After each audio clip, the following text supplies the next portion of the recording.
Bonjour à tous, je m'appelle Pierre, j'ai 28 ans et aujourd'hui je réalise ma première vidéo YouTube. Bienvenue à toi, n'hésite pas à la fin de la vidéo à me dire voilà ce que tu en as pensé en commentaire. Voilà, je serais ravi d'avoir un peu les premiers retours pour m'améliorer pour les prochaines. Aujourd'hui, je voulais te faire part d'un sujet qui m'a longtemps bridé, c'est la peur de l'échec. Ça fait 10 ans que j'entame des projets, que je les matérialise pas à 100%, que je passe pas à l'action à 100%. Et ça m'amène à être dans une position actuelle qui ne me convient pas. Et le but de la vidéo, c'est si toi tu es un peu pareil, si tu as du mal à passer à l'action, à faire des choses que tu aimerais faire, parce que tu as peur du regard des autres, parce que tu as peur d'être jugé, etc. Qui est mon cas, même toujours actuellement, même si je me force là avec cette première vidéo assez intimiste d'ailleurs, à voilà, essayer de me livrer et de donner ce que j'ai envie de donner. Voilà, le but de cette vidéo, c'est d'apporter des conseils pour toi qui est derrière ton écran et qui est comme moi. Essayer de passer ça parce que sinon tu te retrouves 10 ans après dans une situation qui ne te convient pas. Et alors que si tu avais ne serait-ce tenté qu'une fois 10 ans de ça, tu aurais progressé. Tu serais peut-être pas là où tu veux être actuellement, mais tu serais dans une meilleure posture qu'actuellement où tu n'as rien fait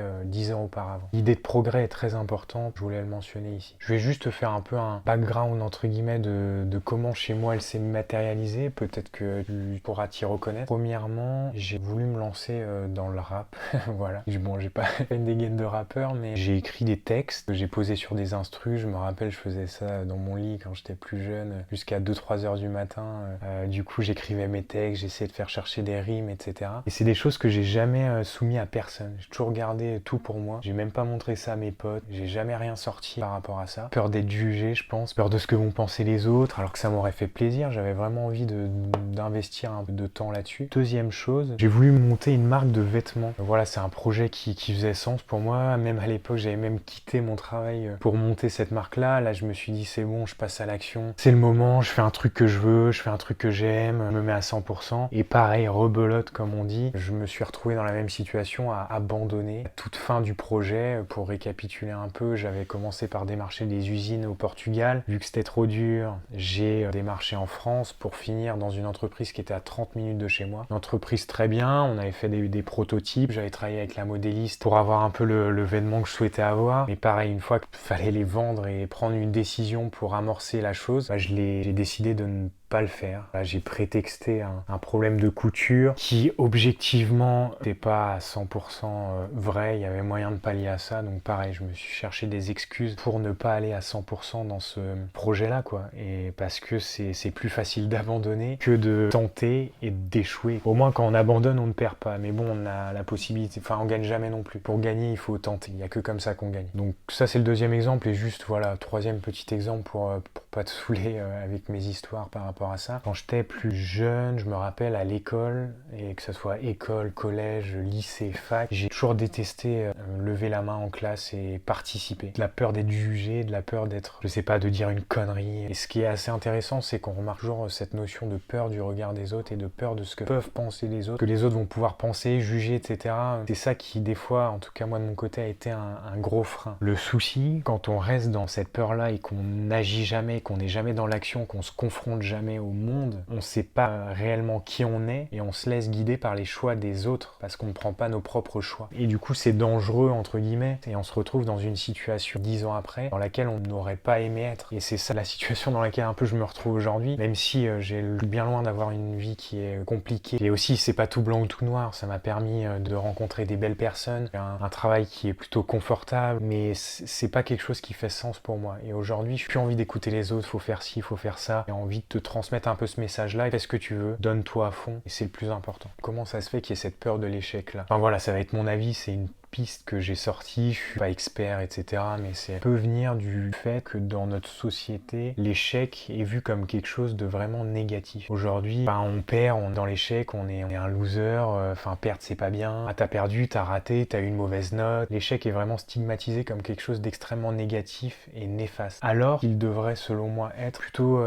comme quelque chose d'apprentissage. On apprend dans l'échec en fait. À trop stigmatiser l'échec, etc., on en vient à de la peur et à de la peur de se confronter à nous-mêmes du coup et à faire des choses qu'on a envie de faire parce qu'on a peur justement de cet échec-là, de perdre, de rater, de ce que vont penser les autres, etc. Donc ça peut être dangereux sur le long terme. Et là, je vais essayer de te partager ce que j'ai trouvé, ce que j'ai trouvé par rapport à la peur de l'échec et qui permettent que toi, tu puisses y pallier aussi. Du coup, la première chose, c'est vraiment de dédramatiser. Je sais pas si tu connais, il y a un nageur de haut niveau, enfin Léon Marchand, qui vient de remporter 3 médailles d'or au dernier championnat du monde, dont un record du monde sur 4x400, 4 nages, il me semble, si je dis pas de bêtises. Et lui souffrait d'une peur de l'échec et il disait que cette peur de l'échec, en fait, ça amenait dans une situation de stress, etc. Mais du coup, sur le premier argument que je disais, sur la dédramatisation, c'est hyper important de dédramatiser, en fait. Qu'est-ce qui se passe? Je prends mon exemple, là, je suis en train de passer à l'action, je fais ma première vidéo YouTube, j'ai envie de faire ça depuis 3, 4, 5 ans, j'ai ça en tête, j'ai toujours parlé, ouais, je vais le faire, je l'ai jamais fait, je me trouve des excuses, etc.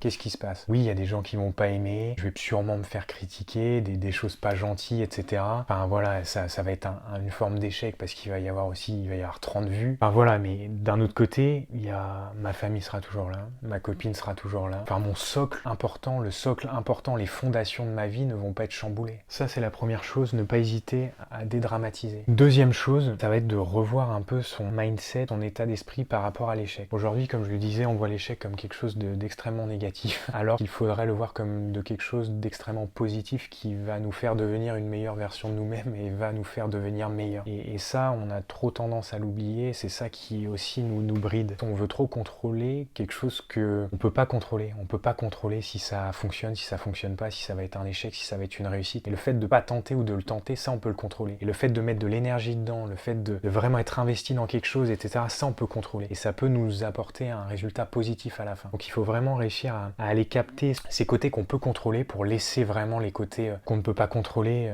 parce que ça nous bouffe trop d'énergie, ça en fait. Donc ça c'est la deuxième chose. Ensuite, troisième chose qui est... Putain, je m'avance de plus en plus. Troisième chose importante à mentionner, c'est tout simplement d'y aller. De se faire violence, comme on dit, de sortir les doigts, je peux trouver toutes les expressions que tu veux, mais il y a un moment, il va falloir y aller. C'est ce que je fais aujourd'hui, j'espère que ça peut t'inspirer aussi, ma petite échelle entre guillemets, mais enfin c'est quand même beaucoup de faire ça là, pour moi c'est stressant, enfin voilà, mais bon, je le fais et on verra, je m'investis, j'ai décidé de m'investir, faut une première vidéo, elle sera pas parfaite, mais on met des choses en place et puis voilà, pour devenir une meilleure version de nous-mêmes, même si j'aime pas trop cette expression, mais au moins d'aller vers quelque chose qu'on a envie d'aller, enfin voilà, moi j'ai toujours eu envie de partager des choses aux gens, enfin j'ai grandi avec YouTube entre guillemets où j'ai pu avoir des conseils, je me rappelle sur comment gérer avec les meufs, etc. Enfin c'était les débuts là, bon voilà, il y avait un peu à boire et à manger à l'époque, mais enfin c'est ça m'a toujours un peu aidé YouTube et j'ai envie aujourd'hui à mon tour, à travers ma petite expérience, d'essayer de mettre à profit ce que j'ai appris en tant qu'expérience vraiment pour aider les autres. Donc ça voilà, ça sera un peu le but de la chaîne, c'est d'essayer de se pousser ensemble à faire des choses, à être dans l'action, à proposer des choses, à faire des choses qui nous plaisent, qui sont bonnes pour nous, enfin vraiment voilà, un peu développement personnel au sens un peu large. Et voilà, je vais essayer de sortir une vidéo par semaine et puis voilà, on va essayer de s'améliorer, de step up petit à petit pour essayer de sortir des vidéos de mieux en mieux et de plus en plus qualitatives au fil du temps. Et juste pour finir sur cette peur de l'échec, ce qui est important de savoir, c'est que le but c'est que j'ai pas envie que, moi j'ai 28 ans, toi derrière ton écran, je sais pas, t'en as peut-être, 16, 17, 15, 16, 17, 18, 19, 20, moi j'ai commencé YouTube à 17 ans, j'ai pas envie que tu aies peur de faire des choses par rapport au regard des autres, par rapport à ce que pourraient penser les autres, par rapport au résultat final. Il faut faire les choses, faut les faire avec le cœur, faut vraiment s'impliquer dans des choses que tu peux contrôler et les faire et ensuite laisser le résultat et de toute façon tu pourras jamais rien y changer. Donc vraiment voilà, je le fais aujourd'hui pour toi. Putain, il y a une mouche qui est en train de cramer là sur mon néon. Et voilà, donc sors-toi les doigts entre guillemets, passe à l'action, il n'y a que comme ça que tu progresseras et que tu arriveras là où tu as envie d'aller. Et vas-y, fonce, je le fais là, si je le fais là à 28 ans, si tu peux le faire quand tu veux. Allez, ciao.